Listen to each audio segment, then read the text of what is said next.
Behind every success story, there is a long line of triumphs and defeats that remain hidden from others. These stories get condensed into journeys that minimize the struggle and wrap up with a happy ending. But we know that's not how life works. That's where From the Ashes with Mark Azoulay comes in. On today's show, you'll hear honest conversations about the challenges that Mark's guest faced and how they overcame adversity. Now, here is your host, Mark Azoulay.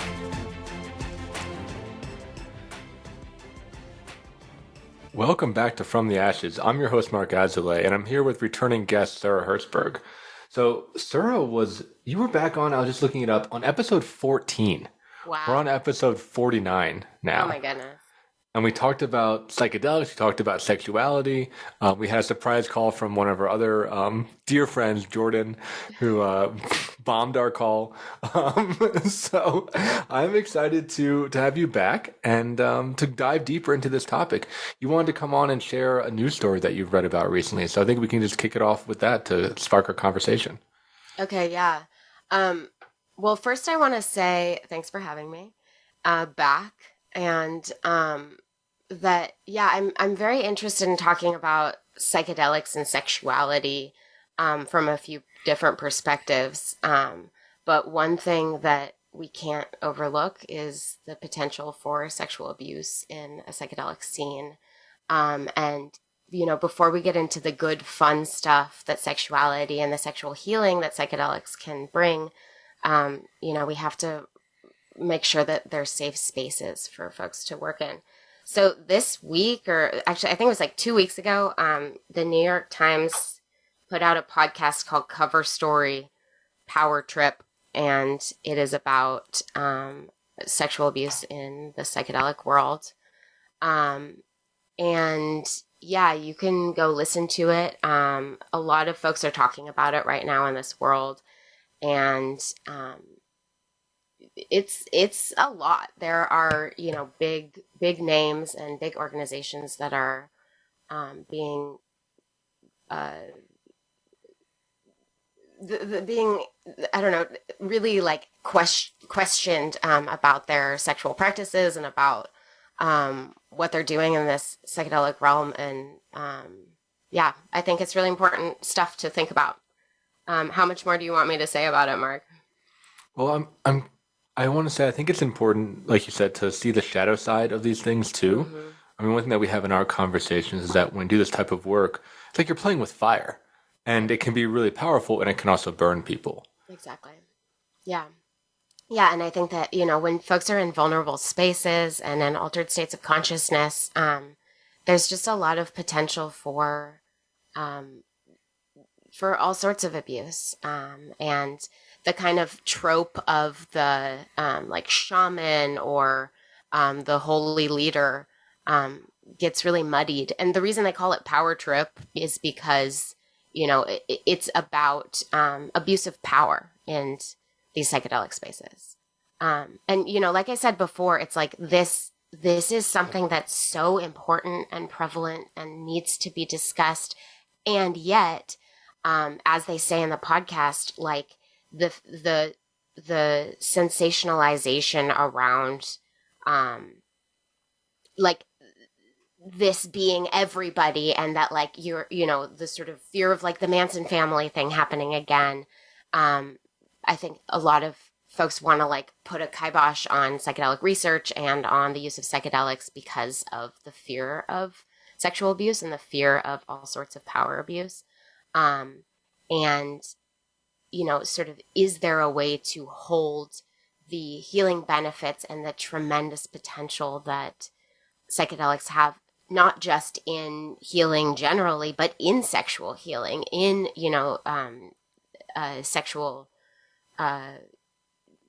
ecstasy, but also holding the reality of these kinds of abuses of power, you know, in the same hands at the same time. Right.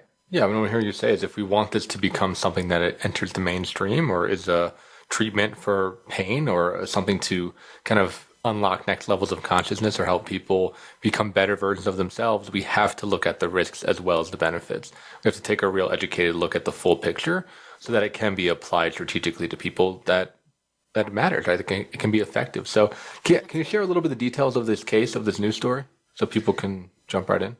Yeah, what actually happened. What actually happened. There's a lot.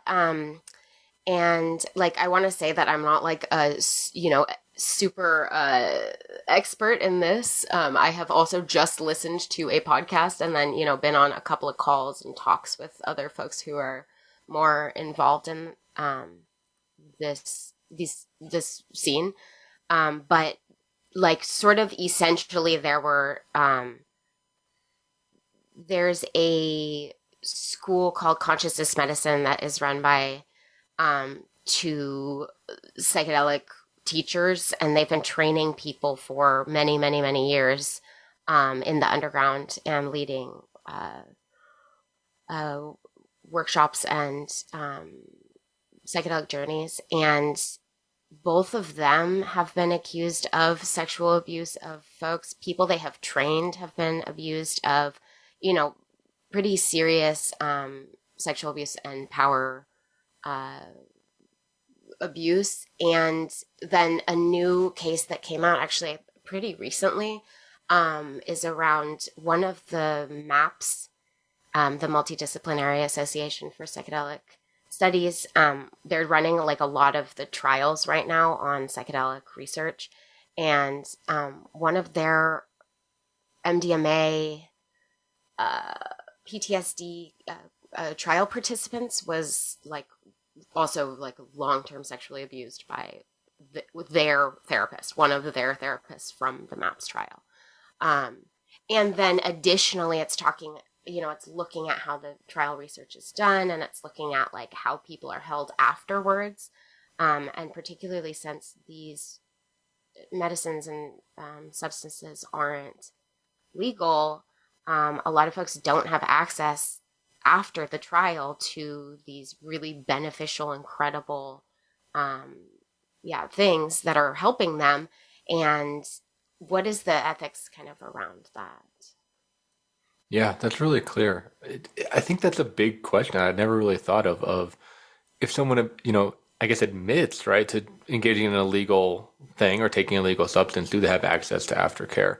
And from the work that I do as a therapist and that you were doing, integration is so critical, right? You can have these peak experiences and you can have a cathartic release through psychedelics, right? You can feel something that's been repressed for a long time, or have an insight or a breakthrough, or see a new way of being, have an assumption challenge. I mean, there's many things, but without that integration piece, it can be destabilizing at worst and just simply ineffective and kind of confusing at best. Right.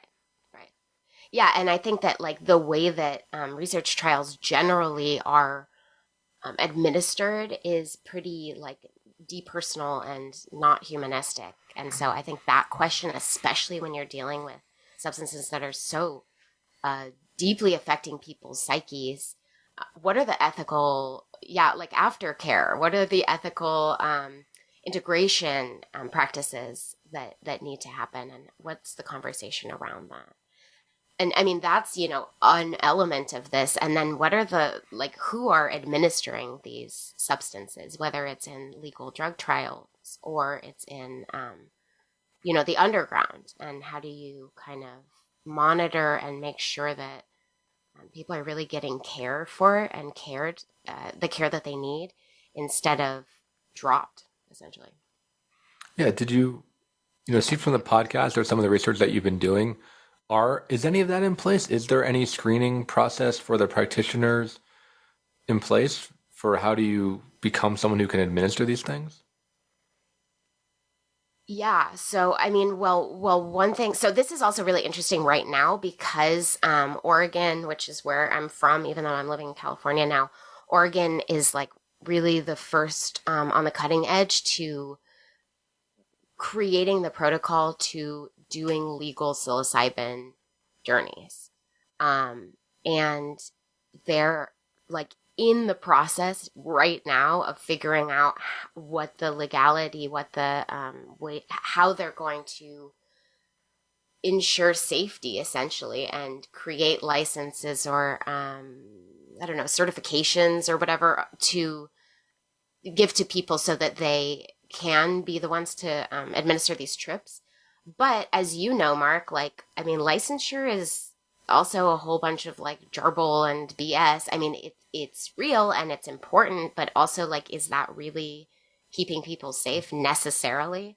And in terms of sexuality, there are rules, you know, we'll probably get into this more later, but if you're a licensed therapist, you can't touch your clients. You can never, ever engage in sexuality with your clients. And that's, what is it? The rule, like, for 2 years after you stop working with somebody? Yeah. Something like that, which is, I mean, also a little bit icky. Yeah, the rule should be never. But that should be never. There is a 2-year thing. Yeah. For sure should be never. But yeah, the 2-year thing. But even still, it's like while you're working with somebody. But a lot of folks who are licensed therapists either practice off of their licenses or, you know, let their licenses lapse for these reasons. And that's not a bad thing. That's okay. You can coach or you can not work under a license, but it means that you aren't obligated to follow the same rules. And I mean, there's other boards that are trying, like sex therapy is very under legalized, or you know, there's not a lot of rules around that, but organizations like ASEC and there's other like sex therapy boards that are basically creating licensure for people who are practicing. But even those are complicated and, you know, not necessarily necessary, and also not necessarily keeping people safe. So yeah, I think that question of like, what can we actually do? Like what actually works, is a great question. And, you know, what are the tools that we have to answer that question? Yeah. I think it's tough because you're trying to measure things that aren't easily measurable. Right. Because what I see in a good therapist, it isn't so much the education. It isn't so much, you know, even a record. It isn't so much like their, you know, things like their demographic information, stuff that you can easily pick up or how they answer a test or a personality inventory. It's so much about their own ability to wield power and to wield influence, I think is what it boils down to. Mm-hmm. And maybe their internal level of like loneliness in some ways, because I do want to say, and this is not a great thing on our industry, but not a lot, but a significant amount of therapists have sex with their clients, right? Like this is a thing that happens. It is the most common grievance that happens in our industry by far. So this is something that happens whether psychedelics involved or not. And there's just something that happens when you're in that emotional space with somebody. If the practitioner or the therapist hasn't done a lot of their own work, if they are particularly lonely, if they are burnt out, if they're working too much, they're going to be really susceptible to crossing the line. I think, you know, this is my opinion. I think when you add psychedelics, you're making that client another level of vulnerable because now they're also in an altered state. But there is this abuse of power that happens whether or not psychedelics are involved. And I think it's a real shadow side of our industry that doesn't quite get talked about enough. Yeah. I think that is really fair, and that, you know, this is the most emotionally vulnerable that most people are ever in their lives when you're speaking with a therapist, just a talk therapist, and then let alone when you're in, you know, a psychedelic altered state. Yeah, and I don't know. I mean, who's having these conversations too, you know? And I think that also the issue is that they then get like really sensationalized, and there's a lot of this like red tape. Now I feel like I'm saying this in a bad way, but it's like there's all this red tape. It's like, don't do this, and it becomes like, but nobody's actually having conversations of like, well, I guess like erotic countertransference and all of that. But it's like, you know, what do you actually do if you're attracted to a client? Like how, yeah. Another thing that I think is really interesting in this scene, and a lot of what's getting talked about is like that, like the resistance, that the way that a lot of these psychedelic therapists have kind of gone into this is like, oh, you're just resisting this because this is like, your ego, and like actually you need to like break down these defenses, and that like actually like you having sex with me or engaging in, I need to hug you because this is like whatever, important for your healing. Yeah, that's icky. I just feel icky just hearing that. Incredibly icky. And then also it's like, that language too, right, Mark? I mean, that is so in this like healing scene, and it's really icky. Yeah. So there's a lot here. And again, it's like, I think it needs to be talked about. And like what you're saying, it's very possible. And yet it happens. And yet there's also so much potential and so much beautiful things that can happen in sexual realms. So that's partly why I'm really interested in doing couples work, which I'll talk about in the next section. Right, working with people where there's consent and there is already buy-in and sexual comfortability. Exactly. There's a lot here. So we do have to move to our first commercial break. When we get back, we'll talk about some of the positive sides of it. We'll talk a little bit more about the erotic countertransference that you brought up, which for those listeners out there, essentially is when there's sexual erotic feelings in the room of a therapist, how you might work with that, and just kind of the dangers of, I think, just burnout and loneliness in general as it plays into our profession. And it's not an excuse, but it is a reason. I think as the people of power, we have to figure out ways to manage that. But it does help to understand what might be going on around this intimacy, because I'll be honest, a lot of therapists are as emotionally bankrupt as their clients are, and some therapists that I would say are not as great get their needs met too in the session around connection and intimacy. Yeah. So we're moving to our commercial break, but we'll catch you on the other side.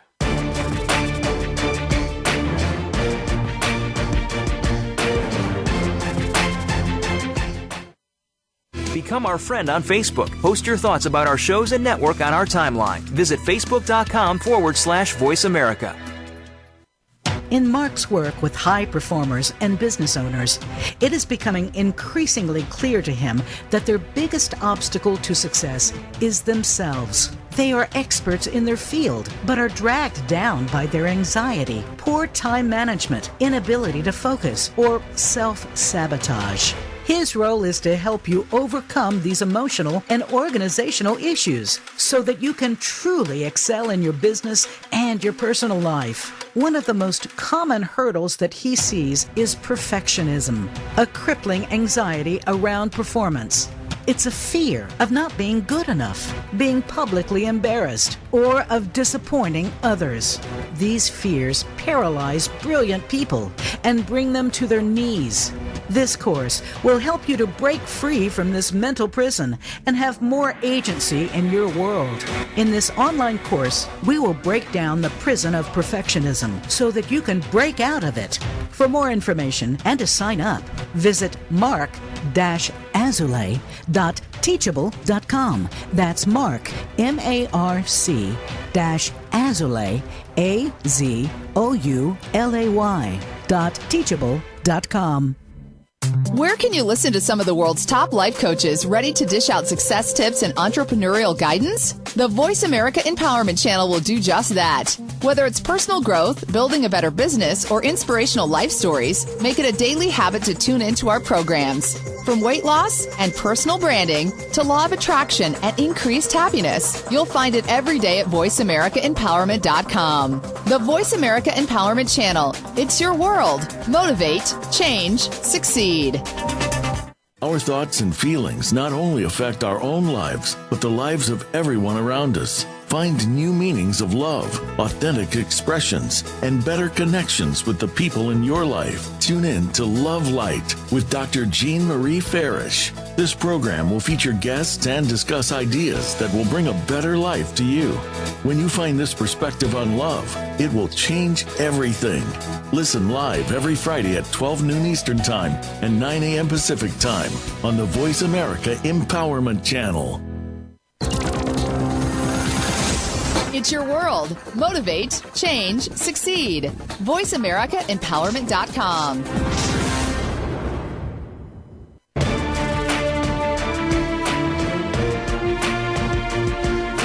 listening to From the Ashes with Mark Azoulay.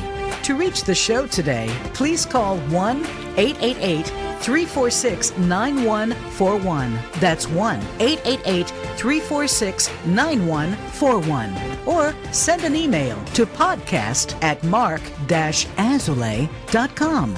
Now, back to From the Ashes. Welcome back. We're sitting here with Sura Hertzberg, and we're talking about sexual abuse in the therapeutic space. And we started talking about how it happened around some psychedelic practitioners and then how it expands out into general therapy. And it made me think, so I had an experience. I was not sexually abused. I want to make that really clear. But I had an experience of what's called in the field erotic transference, which essentially means I fell in love with a practitioner. And for me, it wasn't my therapist, but it was a yoga teacher. So this is a story. I don't know if I told you this story, Sarah. I can't wait. It's so good. So I used to practice something called forest yoga, which is a spirituality-focused yoga that has some ritual aspect in it, that it has rhythmic drumming that happens in the background. It's in a dark room.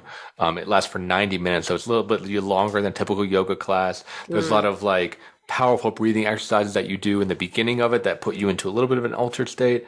And the practitioners encourage you to make authentic noises. So in it, you're moaning and grunting and just releasing the tension and the pain. Right? Yeah. Right? So I have my own sense of body issues. And a lot of it's around body pain. There's some body trauma. There's stuff like that. Anyway, a big part of this practice is that the yoga teacher does hands-on work. And there was this woman, I'm not going to name her name, but she was beautiful. And she would put her hands on my back and just breathe with me. And I would breathe with her. And I would be in this very vulnerable state of restricted movement. And I truly felt in the moment that her hands were healing me. All right. There's warmth to it. My muscles would relax. It was a very intimate, in some ways, some of the most intimate space I've ever been with anybody, quite frankly. Yeah. To be at that place of restricted movement and to have someone really beam love into me. And this would happen and I would look forward to it. And nothing sexual ever happened, but I fell in love with this woman. I truly fell in love with this woman where she was giving me kind of the nurturing motherly touch that I'd always craved, that she was there for me in a place where I felt very insecure, that it was something regular and consistent that I could go to. Yeah. And I got to the point where, because I was, hadn't done as much therapy as I had now, I would get jealous when she would assist other people. I would get jealous and I would get I would miss her when she wasn't around. I had fantasies of asking her out after class. The lines in my head as a client in this case got really blurred. I never acted on any of that stuff, but those feelings were there and they were very real for me. Yeah. Well, I think this story, Mark, is there more, Mark? No, I mean, that's it. I just stopped going there because at some point those feelings got too overwhelming that they were getting in the way of me actually practicing. Yeah. Yeah. And I think that you're highlighting the importance of talking about this stuff. And I think that there's a lot of fear and shame and complicated feelings in our culture around sexuality and touch. And yeah, again, I thank you for that story. It's, I was laughing a little in the beginning, but it's very, very real, right? And I think that when you're in these vulnerable spaces and states, and somebody is there for you, nurturing you and healing you, whether it's erotic or, motherly or whatever kind of transference you're having, that is an incredibly real feeling that you're experiencing. And I don't know if your experiences were ever talked about or validated, or, you just had to leave that studio in your own mind because you couldn't no one was holding that energy for you. And yeah, so again, I think that the poignancy of this isn't lost. But yeah, so then how do we talk about this again, And I think that that's the question that's being brought up now, in addition to what is appropriate and what isn't appropriate, and how do we give consent? I don't know what the levels of consent were in that yoga class, but maybe you consented to her touching your back.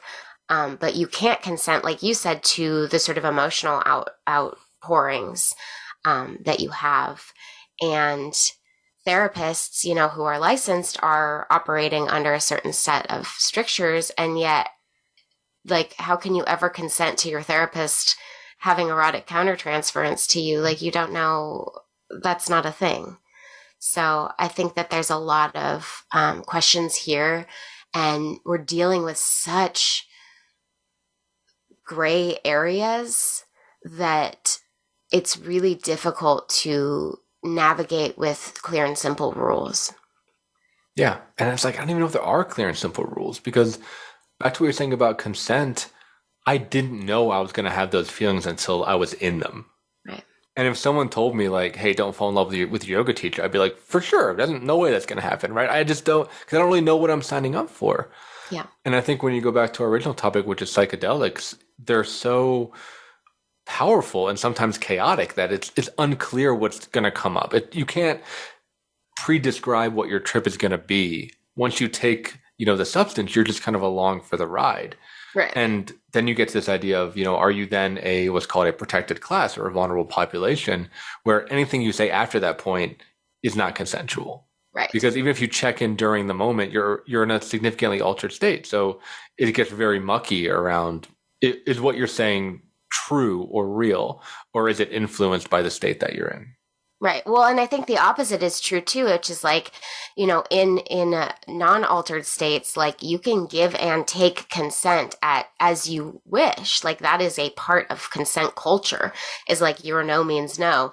But if you consent beforehand to touch, or to a specific kind of touch, what does it mean if you want to take that away while you're in an altered state? What does it mean if you want to take that away, but you don't have access to the language to be able to say no? Or what does it mean? Because there are real defenses, and there are ways that, like, you can be scared and you don't want someone to touch you, and then they just put a hand on your back and actually everything just moves and flows. And God, it's sticky. And oh my goodness, like you said, it's like there aren't clear and simple answers here. And yeah, so we're navigating like really, and I mean, psychedelics in general are very taboo and sticky topics to navigate. I know you've talked about psychedelics with many different people on this podcast, and this is this huge moment of like psychedelic renaissance, as people call it, which means that there's just so much flooding. There's so much information. There are so many podcasts and people thinking about these, and they're the cure-all for everything, and that is messy and chaotic, like you said, and it's creating a lot of confusion and potential for all sorts of different things, including issues surrounding sexuality. And, again, like sex and drugs are two incredibly taboo topics in our culture, which is partly why I'm drawn to them. And I think that, so then moving into the stuff that I want to talk about a little bit more is like also the combination of them and the potential for sexual healing and for ecstatic altered states, using the combination of these two things, or just, thinking about or processing through sexual trauma. There's an enormous potential for growth and ecstasy and work in this arena that I think is really cool. But you have to have all this conversation. You have to wade through the muck, and you have to really, really, really make sure that you're safe first and foremost. Yeah, I think that's very well said. And I think it's important that we preface it with this before we move on to the next segment. So I'm curious to tell us more about the marriage between sexuality and psychedelics. What's possible in that space? I'm like, where do I begin? In terms of, so like one of the things, you can talk about this a little bit, in Stealing Fire. What's the term that they use? Ecstasis is the term that they use in that book. Ecstasis. Yeah. And ecstasy. Will you describe ecstasis for us, Mark? Yeah, so reading this book, Stealing Fire, which is about this kind of psychedelic revolution that you're talking about, and using substances, technology, and kind of communal things to get people into flow states, into states of ecstasy. And what they describe as ecstasy is this idea of it's a transpersonal experience, which means it's beyond yourself. There is a sense of peak experience where it feels realer than being real. Oftentimes there are breakthroughs, or there's a mirroring of who you are, or a kind of a resistance or a pattern that gets in the way of you being who you want to be. And it is aesthetic, is where ecstasy comes from, and timeless. A big thing that people always seem to say is that time melts away, or the moment lasted forever, or I don't know how long I was in it for. That's a big marker of an ecstasy state where you're dropped into flow, essentially. People are probably more familiar with that word, as it would be a flow state. That's a very close similarity. Yeah, I love that term ecstasy, and excuse me, a lot of the stuff that you're talking about. So both, sexuality, conscious sexuality, sacred sexuality, different ways of using sexuality, specifically like kink, can guide you, or, neo-tantra, or other sacred practices can help expel you into these ecstasy-like states, into flow state, or into a transpersonal state, can give you, ecstatic spiritual experiences. And so can psychedelics. And I don't have to, really hammer that in, but I think that sex and sexuality is something that people don't talk about as much, or they talk about in much more sort of secure and specific scenes.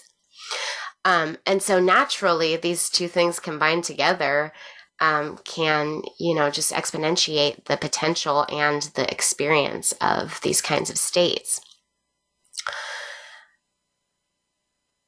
So yeah, I can describe a little bit my own experience with this. I had a lover who I would specifically take LSD with in order to have sex and reach these incredible potentials and go to these like deep altered states, and these really, really incredible physical, like somatic, and also like mental spaces. And engaging in this practice with somebody who felt really safe, who I, had a prior relationship with, who I could come to afterwards with conversations, or who I felt, comfortable saying no to or saying yes to, was really important for that kind of practice.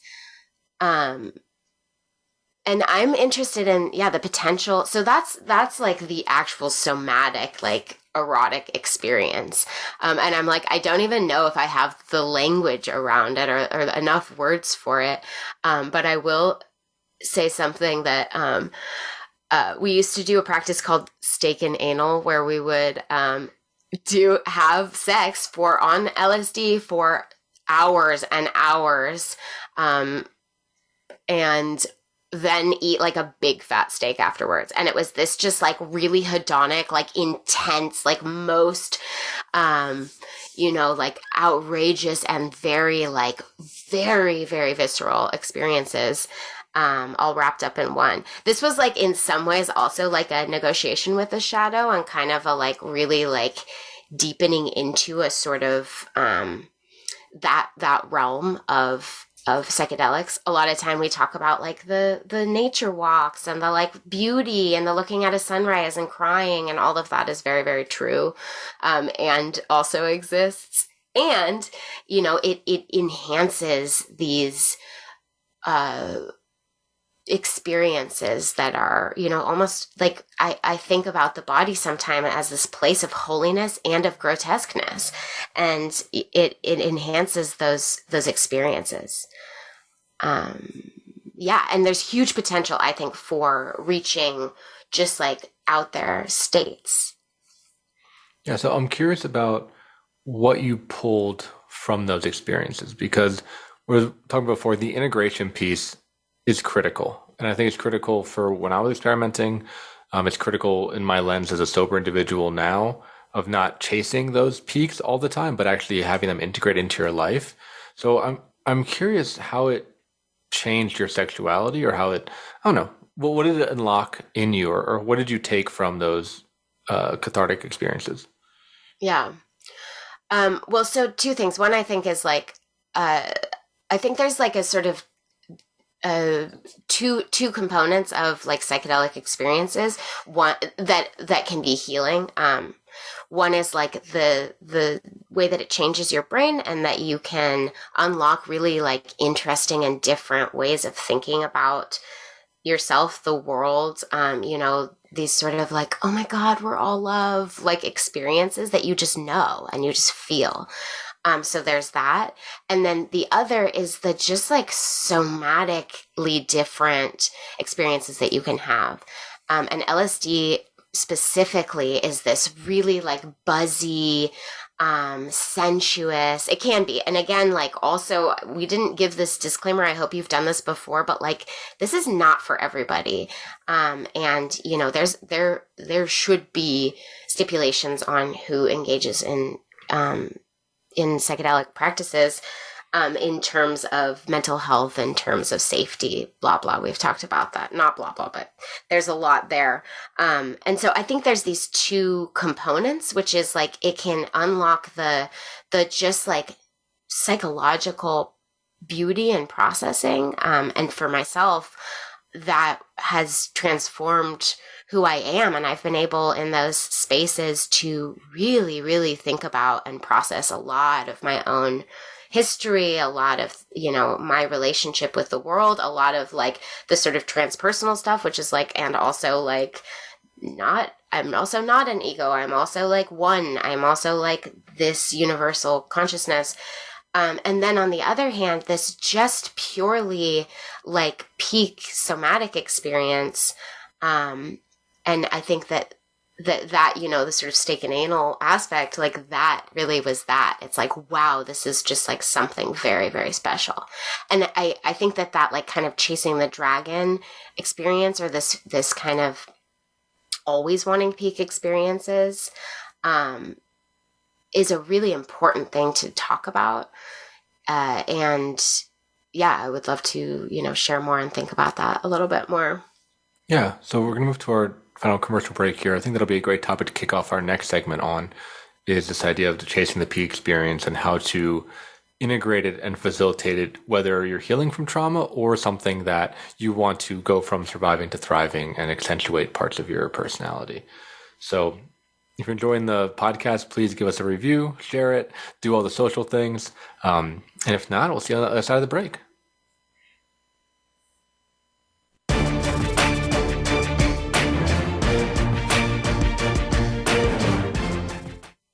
Follow us on Twitter at VoiceAmericaTRN. Get the lowdown on guests, new shows, and your favorites. That's VoiceAmericaTRN. In Mark's work with high performers and business owners, it is becoming increasingly clear to him that their biggest obstacle to success is themselves. They are experts in their field, but are dragged down by their anxiety, poor time management, inability to focus, or self-sabotage. His role is to help you overcome these emotional and organizational issues so that you can truly excel in your business and your personal life. One of the most common hurdles that he sees is perfectionism, a crippling anxiety around performance. It's a fear of not being good enough, being publicly embarrassed, or of disappointing others. These fears paralyze brilliant people and bring them to their knees. This course will help you to break free from this mental prison and have more agency in your world. In this online course, we will break down the prison of perfectionism so that you can break out of it. For more information and to sign up, visit marc-azulay.teachable.com. That's Marc, MARC-azulay, AZOULAY.teachable.com. Voice America programs are now available on your favorite connected device, including Amazon, Alexa, and Google Home. Through streams with Apple Podcasts, TuneIn, and iHeartRadio, listening to your favorite show is as easy as saying the show name followed by the word podcast. Hey, Alexa, play Finding Your Frequency podcast. If that doesn't work, try adding on TuneIn or on iHeartRadio or on Apple Podcasts. Get the news on our shows and other happenings by following us on Twitter. Find us at VoiceAmericaTRN or twitter.com/VoiceAmericaTRN. You are listening to From the Ashes with Mark Azoulay. To reach the show today, please call 1-888-346-9141. That's 1-888-346-9141. Or send an email to podcast@mark-azoulay.com. Now, back to From the Ashes. Welcome to our final segment here. I was talking about this book. We mentioned it earlier in the podcast, Stealing Fire. I had to look up the authors. It's Stephen Kotler and Jamie Wheel. And what they're writing about, this book is really trying to bring a static state, this idea of ecstasy, to the mainstream. And they analyze psychedelic therapy. They analyze, the Burning Man culture. They analyze what's happening in Silicon Valley, in a lot of tech world around psychedelic use specifically. And the point that they're making was something that I am currently wrestling with, and Sarah, I'm really curious about your ideas around it. Is this? They have this idea, which to me is a very Western idea, of finding something like meditation or something like a ancient sacrament or religious ritual, something, finding the active ingredient, extracting that, and then amplifying that as much as possible, which is what Western medicine is. You take an herb, you find the thing, you cut out everything else, and you just replicate it. And the book is about that. It's about driving everything up to 11. And the argument that they make is that it's more efficient, it's more effective. They say things like, why would you meditate for 20 years if I can hook you up to a machine and you get there in 2 hours, kind of thing. Yeah. And it rubs me a little bit the wrong way, because as a Buddhist practitioner, I was always taught, and I've had direct experience, that the discipline, the grind, the boringness, the mundaneness of a lot of these practices in some ways has been a lot more valuable to me personally than the peak experiences. And even in Buddhism, they say hey, when you meditate for a while, you're going to get crazy powers. Literally, they say you're going to become telepathic, you're going to become clairvoyant, you're going to see auras, but none of that is important, and just keep sitting. They explicitly say, don't go for the crazy shit, just stay on the path. And these things are actually distractions to what meditation is trying to do for you. So it's a very contradictory message. So I'm curious your thoughts around that dichotomy there. Yeah, well, I think that you're bringing up a really important point, which is the work and the padding around these kinds of peak experiences. I have a lot of thoughts, but one, we talked about integration, and I think that it's more than that. It's about really creating a life for yourself that enhances and accepts these kinds of experiences that you're going to have into it.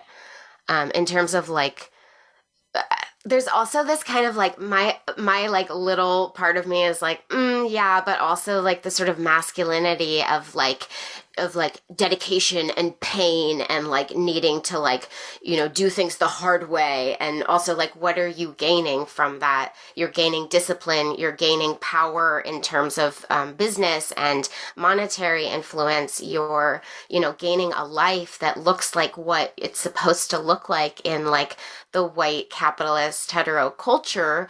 But also are you losing a sense of softness? Are you losing a relationship with looking at that sunset and crying, which, we've talked about that as a literal image sometimes, Mark.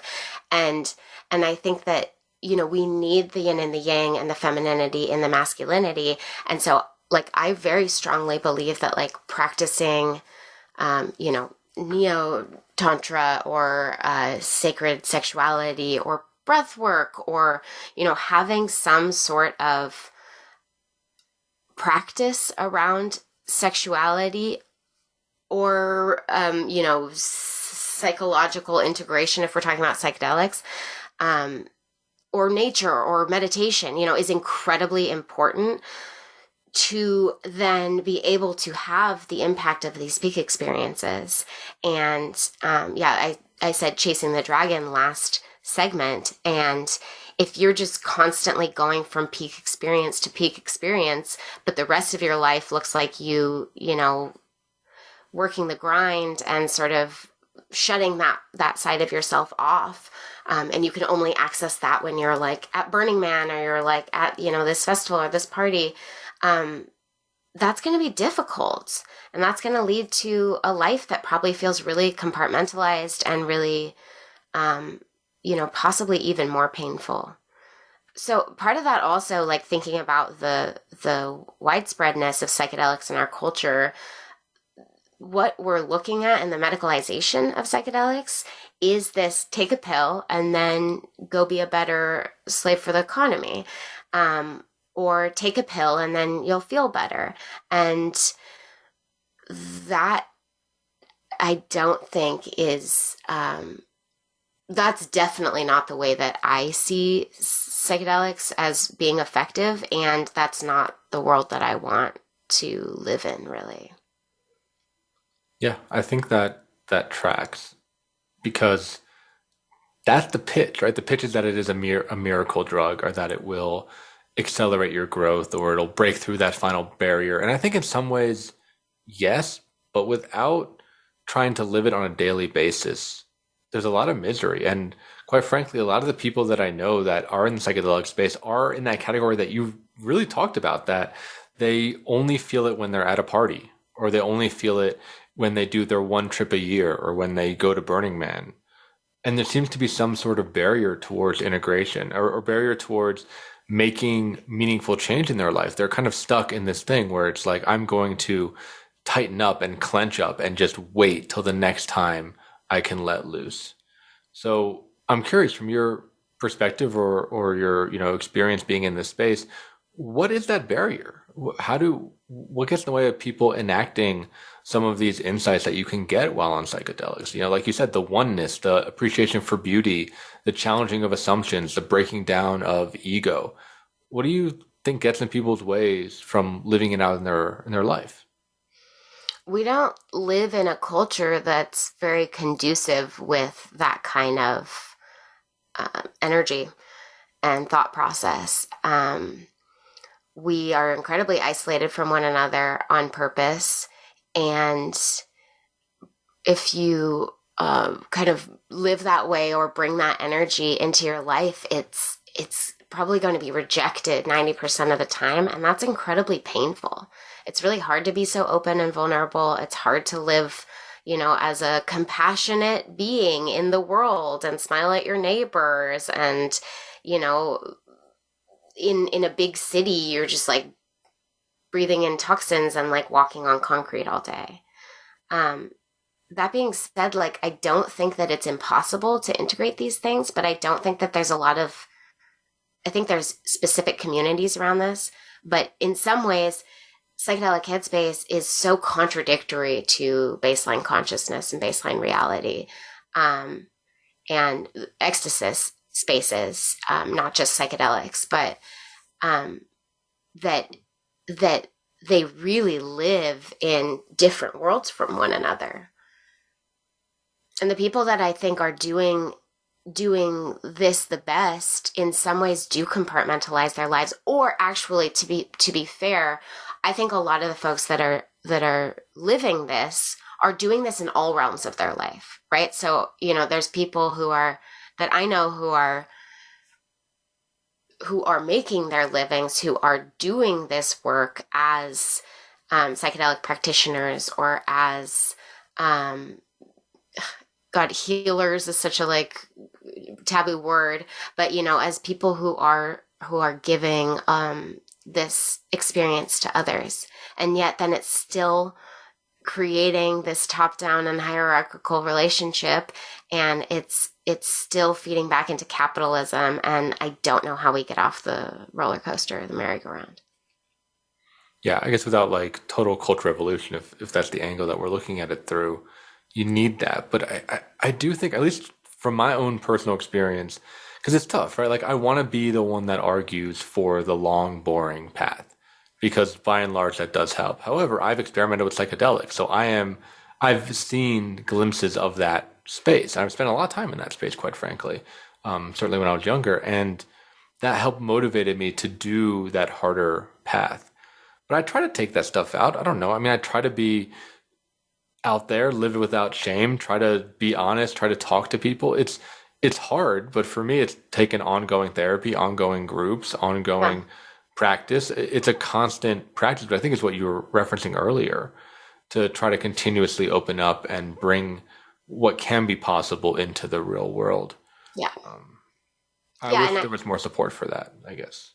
Totally. And I think that that's right. And I am running a psychodrama workshop, and one of the take-homes was like, okay, if I'm in a room and I know that I've got this little vulnerable part of me and you've got that little vulnerable part of me, like, can I like rely on you to like just wave to me and just acknowledge me that like my little vulnerable part is going to be seen by yours? And I think that that's right. Like, it's just about living it.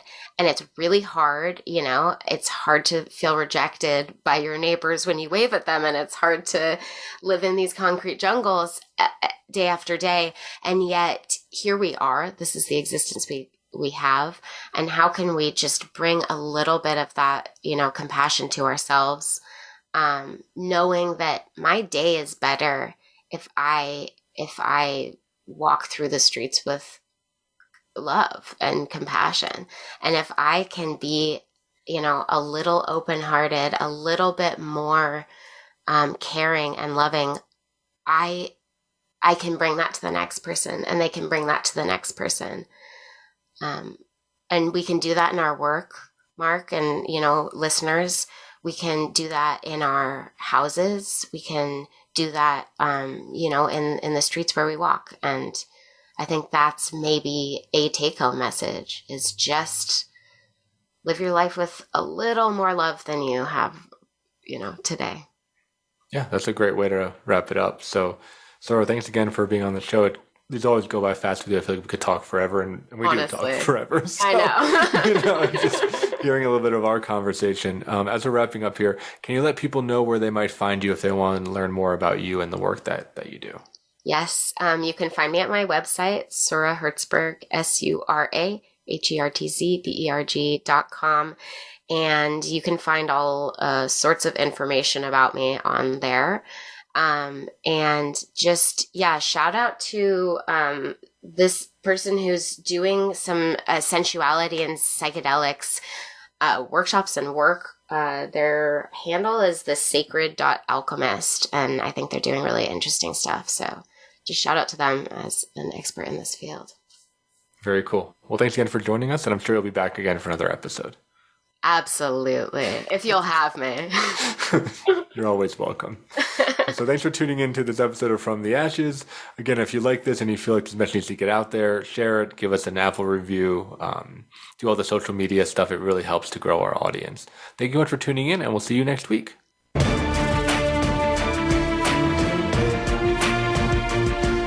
Thank you for joining host Mark Azoulay on From the Ashes. Be sure to tune in again live next Friday at 2 p.m. Eastern Time and 11 a.m. Pacific Time on the Voice America Empowerment Channel, or subscribe on your favorite podcast platform. Meet triumph and defeat, and treat those two imposters the same.